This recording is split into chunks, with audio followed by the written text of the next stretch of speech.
Hello friends, নমস্কার। আমার এই ছোট্ট ইউটিউব চ্যানেল বং ক্রিক আড্ডাতে আপনাদের সবাইকে স্বাগত জানাচ্ছি। তো আজকে আমরা আলোচনা করব গতকাল মানে দুদিন আগে হয়ে যাওয়া ভারত বনাম দক্ষিণ আফ্রিকার প্রথম টেস্টের অ্যানালাইসিস নিয়ে। তো তার আগে কতগুলো কথা একটু অন্যরকম ভাবে বলবো।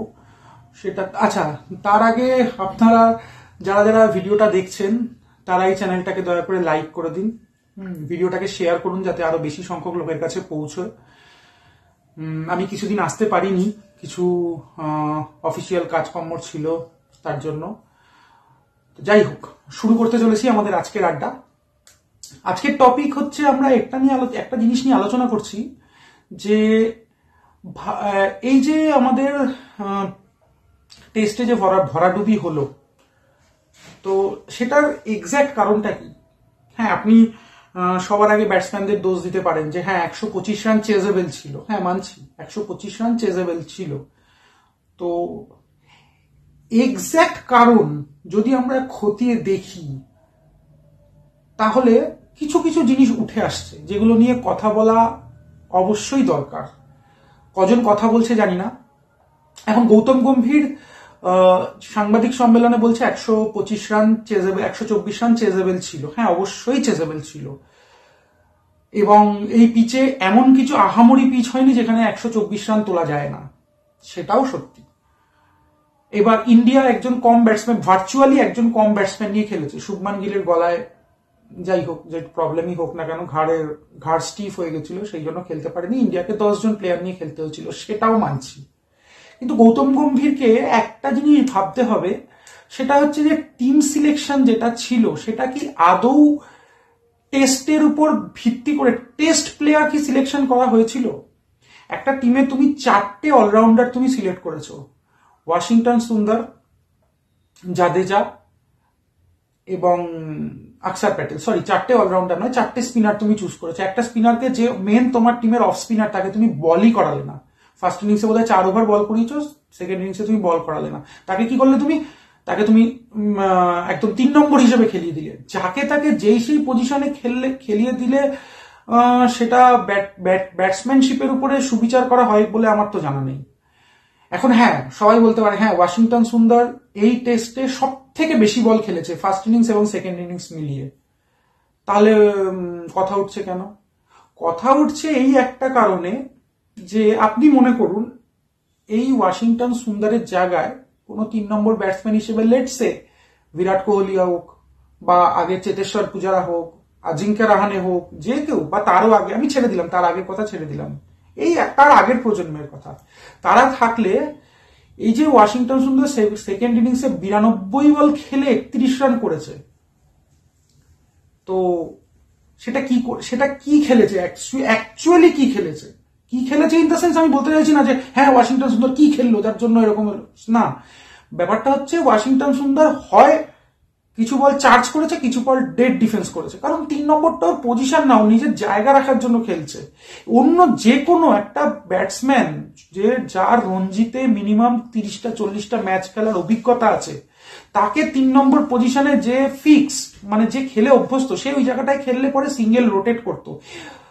সাইমন হারমারের বল দাঁড়িয়ে দাঁড়িয়ে ডেড ডিফেন্স করে গেছে, সেখানে এক একটা বলে এগিয়ে পায়ের ব্যবহার করে লেগ সাইডে খেলে, মিড উইকেটে খেলে, বা স্কোয়ারে খেলে সিঙ্গেল রোটেট করে করে কিন্তু 92 বলে অ্যাটলিস্ট 45 থেকে 46 রান ওর হতো ওখানটায়। ঠিক আছে, তো যাই হোক, সেটা নিয়ে এটা একটু বেশি হার্শ হয়ে যাচ্ছে কিনা জানি না। তবে আমার মূল বক্তব্য হচ্ছে খেলার প্যাটার্নটা, টেস্ট ক্রিকেট খেলার প্যাটার্নটা গত 5 বছরে, যবের থেকে ওয়ার্ল্ড টেস্ট চ্যাম্পিয়নশিপ শুরু হয়েছে তবে থেকে টিমগুলোর একটা প্রবণতা, হোম টিমগুলোর একটা প্রবণতা তৈরি হয়েছে, যেন তেন প্রকারেণ আমার পছন্দের পিচ বানিয়ে জিততে হবে, টেস্ট জিততে হবে। সেই কারণে প্রপার ব্যাটসম্যানশিপের মূল্যটা কিন্তু আস্তে আস্তে চলে যাচ্ছে। মানে প্রপার ব্যাটসম্যানশিপ আমি বলতে চাইছি, একটা ব্যাটসম্যান, মনে করুন টপ অর্ডার ব্যাটসম্যান, 400 টেস্টে 400 450 বল খেলে 200 200 রান করছে। আপনি লাস্ট কবে দেখেছেন? আমার তো খুব স্মরণকালের মধ্যে খুব একটা মনে পড়ছে না, স্টিভ স্মিথের একটা দুটো ইনিংস বাদ দিয়ে। যাই হোক, এটা একটা প্রবলেম, এটা ওয়ার্ল্ড ক্রিকেটের প্রবলেম, সবাই এই প্রবলেম ফেস করছে, আমি ওটার মধ্যে গেলাম না। ইন্ডিয়ারও 100% অধিকার আছে নিজের পছন্দ মতন পিচ নিজের দেশে বানানোর, কিন্তু ভারতের টিম ম্যানেজমেন্টকে দেখতে হবে যে যে পিচ তোমরা তৈরি করছো সেই পিচে খেলার সামর্থ্য তুমি যে টিম নিয়ে গেছো তাদের কি আদৌ আছে? আমরা অতীতে গত 1.5 বছর ধরে আমরা দেখে যাচ্ছি, বল হয় স্পিন একটু বেশি করলে, 2 ডিগ্রির বেশি স্পিন করলে, অথবা যেখানে সিম মুভমেন্ট রয়েছে যেই পিচে সেখানে কিন্তু ভারতীয় ব্যাটসম্যানের টেকনিকের দুর্দশা বেরিয়ে যাচ্ছে। এবং এটা আমি বলতে বাধ্য হচ্ছি যে এত বড় একটা দেশ, 150 কোটির দেশ, যেখানে রঞ্জি ট্রফির মতো একটা ট্রফি চলে, যেখানে 32টা টিম খেলে, প্রত্যেকটা টিমে যদি 20 জন করে ধরা হয়, 640 জন প্লেয়ার রয়েছে, কারেন্ট প্লেয়ার যারা রঞ্জি খেলছে, ফার্স্ট ক্লাস স্ট্যাটাস রয়েছে, তাদের মধ্যে থেকে তুমি টেস্ট টিমে খেলানোর জন্য তুমি 15টা তুমি প্লেয়ার খুঁজে পাচ্ছ না। তোমার ভারতীয় ক্রিকেটের এখন টেস্ট টিমের সিলেকশনের মানদণ্ড হয়ে গেছে আইপিএল। তাহলে তো তোমার এই প্রবলেম হওয়ার যথেষ্ট কারণ আছে। এখন সাই সুদর্শনকে 3 নম্বরে খেলানোর চেষ্টা করা হচ্ছে। এখন সাই সুদর্শন কটা রঞ্জি ম্যাচ খেলেছে? তো সাই সুদর্শনের থেকে ভালো লেফটি ব্যাটসম্যান কি কেউ নেই? আমি লেফটি রাইটই ছেড়ে দিলাম। ইন্ডিয়ান ক্রিকেটে সরফরাজ আহমেদ 50-এর উপর ব্যাটিং অ্যাভারেজ, হ্যাঁ, 4000-এর উপরে বেশি রান হয়ে গেছে, মানে একটা স্যাম্পল সাইজ অফ এক্সপেরিয়েন্স তার হয়ে গেছে। আচ্ছা, আমি একটা দুটো প্লেয়ারের নাম বলছি। রিঙ্কু সিংকে সবাই ধরেই নিয়েছে ও টি20 প্লেয়ার, ঠিক আছে, যেহেতু কেকেআর এর হয়েও ফিনিশিং রোলটা একমাত্র করে, হ্যাঁ, সেই জন্য সবাই ধরে নিয়েছে। আমরা এই প্রথাগত মাইন্ডসেটের বাইরে বেরোতে পারছি না। রিঙ্কু সিং এর আপনি ঘরোয়া ক্রিকেট দেখবেন, ইউপির হয়ে খেলছে রিঙ্কু সিং, গত 5 বছর ধরে ওর ব্যাটিং অ্যাভারেজ 50-এর উপরে। এইবারে রঞ্জি ট্রফি চলছে, 176 রান না 170-এর উপরে একটা স্কোর আছে, 2খানা সেঞ্চুরি আছে, 50-এর উপর ব্যাটিং অ্যাভারেজ রয়েছে। তাহলে কোন যুক্তিতে রিঙ্কু সিং চান্স পাবে না? টেস্টের অ্যাটলিস্ট তুমি চান্স না দাও, তুমি ওকে অ্যাটলিস্ট এ টিমের হয়ে বা প্রবাবেলস এর মধ্যে তুমি রাখার চেষ্টা করো, ওকে অ্যাটলিস্ট দেখার চেষ্টা করো। কতগুলো গদ বাঁধা মানসিকতা তৈরি হয়ে গেছে। আচ্ছা, যাকে নিয়ে 2খানা উইকেট কিপার নেওয়া হচ্ছে, ব্যাটসম্যান নেই, ঋষভ পান্ত, ধ্রুব জুরেলকে খেলানো হলো। ধ্রুব জুরেল ফার্স্ট ইনিংসে, যাই হোক, ফার্স্ট ইনিংসের কথা বলছি না, সেকেন্ড ইনিংসে তুমি সেট হয়ে যাওয়ার পরে সাইমন হারমারের ওরকম একটা লং হপ, তুমি ওইভাবে ফিল্ডারের হাতে ক্যাচ দিয়ে তুমি আউট হয়ে চলে গেলে, যেখানে তোমার প্রথমে 1 রানে 2 উইকেট পড়ে গেছে, তারপরে এবং ভার্চুয়ালি ওটা দেখতে গেলে 1 রানে 3 উইকেট, শুভমান গিল সবাই জানতো খেলবে না, তারপরে তুমি ওই পজিশনে নেমে তুমি ওই রকম রেসপন্সিবিলিটি দেখাচ্ছ। একটা 4 নম্বর ব্যাটসম্যানের কাছ থেকে এই রেসপন্সিবিলিটি এক্সপেক্টেড নয়। এটা ধ্রুব জুরেলকে বুঝতে হবে। এটা ধ্রুব জুরেলের দোষও নয়, দোষটা টিম সিলেকশনের। হ্যাঁ, আমি বলছি না ধ্রুব জুরেল যোগ্য নয়, কিন্তু ধ্রুব জুরেলকে যোগ্য করতে গেলে তার সারাউন্ডিংসটাকে এরকম তৈরি করতে হবে। তুমি ওকে টিমের সারাউন্ডিংসে রাখো, কিন্তু উইদাউট এনি এক্সপিরিয়েন্স তুমি ওকে ধুম করে নামিয়ে দিচ্ছ।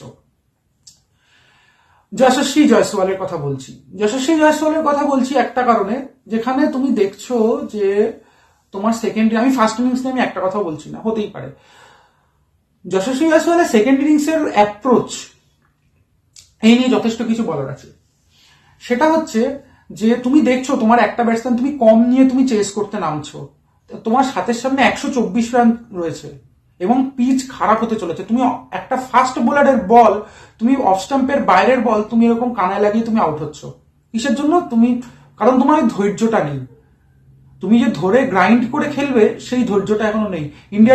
ইন্ডিয়া টিমের বাইরে কিন্তু এখনো অনেক প্লেয়ার বসে আছে যারা টেস্ট খেলার জন্য যথেষ্ট পরিমাণ যোগ্য বলে আমি মনে করি। অভিমন্যু ঈশ্বরন রয়েছে, আমি রিঙ্কু সিং এর কথা বললাম, এরকম আরো 3-4 জনের কথা আমরা কিন্তু বলতে পারি। ঋতুরাজ গায়কোয়াড় রয়েছে, হ্যাঁ, কর্ণাটকের একটা প্লেয়ার শরৎ বলে, এই রঞ্জি ট্রফিতে 2খানা ডাবল সেঞ্চুরি করে রয়েছে। সরফরাজ খান রয়েছে, এদের কি চান্স দেওয়া যায় না? এরা কি ব্যাটসম্যানশিপ জানে না? টেস্ট ক্রিকেটের মূল্যায়নটা কি আইপিএল দিয়ে করা হবে? আমি জানি না। এই সদর্থক উত্তর এখনো আমরা পাইনি টিম ম্যানেজমেন্টের কাছ থেকে এবং গৌতম গম্ভীরের কাছ থেকে। তো যতদিন না এই জিনিসগুলো চেঞ্জ হবে, যতদিন না ভারতবর্ষের টেস্ট ক্রিকেটের যোগ্যতার মূল্যায়ন আইপিএল থেকে না করে রঞ্জি ট্রফি থেকে করা হবে, ততদিন এরকম ব্যাটিং ভরাডুবি টু সাম এক্সটেন্ট আমরা দেখতেই থাকবো। এবং আমি এবার আমার সেকেন্ড পয়েন্ট, ভারতবর্ষের রঞ্জি ট্রফি যে 32টা টিম রঞ্জি খেলছে, তাদের রঞ্জি থেকে কোয়ার্টার ফাইনালে ওঠার ক্রাইটেরিয়া হচ্ছে প্রত্যেকটা গ্রুপ থেকে টপ 2 টিম কোয়ালিফাই করবে, 8টা টিমের মধ্যে থেকে 2টো টিম কোয়ালিফাই করবে। তো এইটার ফলে প্রত্যেকটা রঞ্জি ট্রফি হোম টিমের একটা লক্ষ্যই হয়ে গেছে, যেন তেন প্রকারণে একটা বোলিং পিচ বানিয়ে দাও, হ্যাঁ, ফাস্ট পিচ বানাও, যেখানে বল নড়বে, প্রথম দিনে বল প্রচন্ড নড়বে, তারপরে হয় চূড়ান্ত স্পিনিং উইকেট হবে, নয়তো চূড়ান্ত সিম মুভমেন্টওয়ালা পিচ হবে।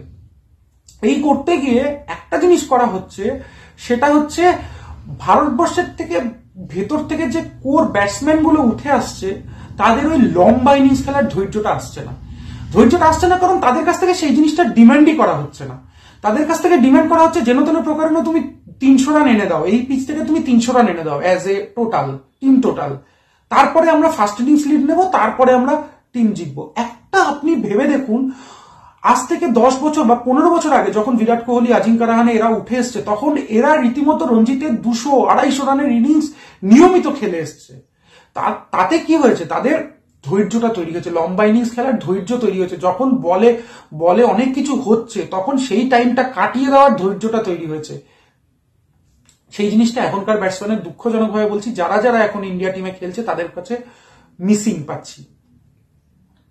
তো আমাদের মনে হয় ভারতবর্ষের বোর্ড সেক্রেটারি যারা আছে, তাদেরকে এই রঞ্জি ট্রফির পিচগুলো যাতে একটু ব্যাটসম্যান সহায়ক হয় ইন দ্য সেন্স যেখানে ব্যাটসম্যানরা ধৈর্য ধরে রান করাটা গুরুত্ব পায়, সেইটা করা উচিত।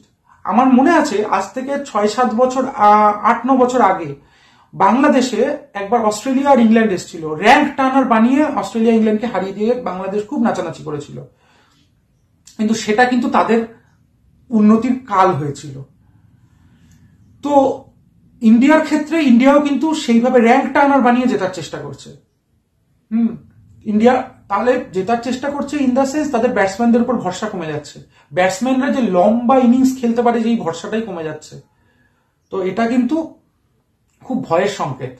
আগামী দিনে যদি এই দুর্বলতা দূর করতে হয়, তবে টিম ম্যানেজমেন্টকে টিম ম্যানেজমেন্টকে তো বটেই, টিম ম্যানেজমেন্টকে হিসাবে আমি বলতে চাইছি যে টিম সিলেকশন, টেস্টে টিম সিলেকশন তুমি করছো, সেটা যেন রঞ্জি ট্রফিতে ফার্স্ট ক্লাস ম্যাচে কার কত লম্বা ইনিংস খেলার ক্ষমতা আছে সেই আধারে যেন টিম সিলেকশন করা হয়।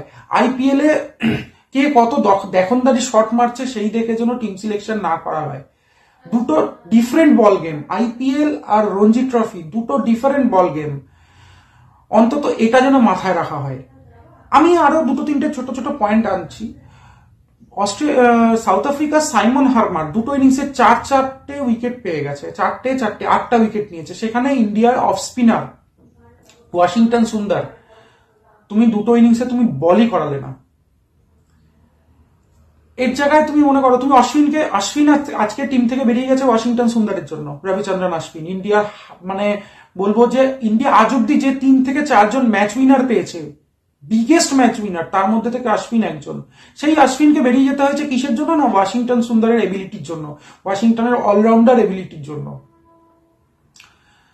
তো তুমি একটা অফ স্পিনারকে তুমি টিমে নিয়ে তুমি রাফটা তুমি এক্সপ্লয়েটই করালে না। লেফট হ্যান্ডার ব্যাটসম্যানের ক্ষেত্রে তুমি রাফটা এক্সপ্লয়েট করালে না। রাইট হ্যান্ডার ব্যাটসম্যানের ক্ষেত্রে যখন বাবুমা অনায়াসে খেলে যাচ্ছে বাহাতি স্পিনারদের, তুমি একবার তুমি চেঞ্জ করানোর প্রয়োজন মনে করলে না। তুমি লেন্থটা চেঞ্জ করানো বা একটা অফ স্পিনার যখন লেগ স্পিনারের মানে বাহাতি অফ স্পিনারের জায়গায় যখন ডানহাতি অফ স্পিনার বল করবে, অ্যাঙ্গেল চেঞ্জ হবে, এগুলো তুমি কোনো ভ্যারিয়েশন তুমি ট্রাই করলে না। অনেক কিছু চিন্তা করার আছে।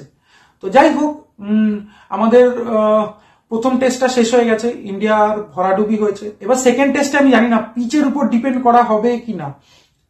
তো সেকেন্ড টেস্টে যদি আমি জানি না টিম সিলেকশন কি হবে, এখন অব্দি আমরা টিম সিলেকশন জানি না।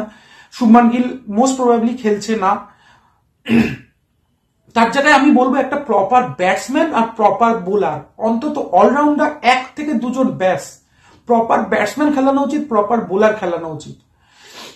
অন্তত এই টিম কম্বিনেশনে এই ব্যালেন্সটা অ্যাটলিস্ট রাখা উচিত, যে এমন কজন প্লেয়ারকে মানে চুজ করা হচ্ছে ব্যাটিং ডেপথ আর বোলিং ডেপথের কথা মাথায় রেখে, যে কিছু কিছু প্লেয়ার যে বলও করতে পারে ব্যাটও করতে পারে, একটু ব্যাটিং করে দিচ্ছে একটু বোলিং করে দিচ্ছে, এই জিনিসগুলো না থেকে প্রপার স্পেশালাইজেশনের প্রতি যাওয়া উচিত বলে আমার মনে হয়। তো আপনারা কি বলেন এই বিষয়ে জানাবেন, আর ভিডিওটা ভালো লাগলে লাইক করবেন। আমরা এরপরে আরেকটা ভিডিও আনবো যখন টেস্টের টিম সিলেকশনটা হবে, সেই নিয়ে একবার ভিডিও করব। তো সবাই ভালো থাকবেন, আর এই বিষয়ে কার কি মন্তব্য আছে যদি একটু কমেন্ট করে জানান খুব ভালো হয়, তাহলে আমিও নিজেকে এনরিচ করতে পারবো। নমস্কার, ভালো থাকবেন।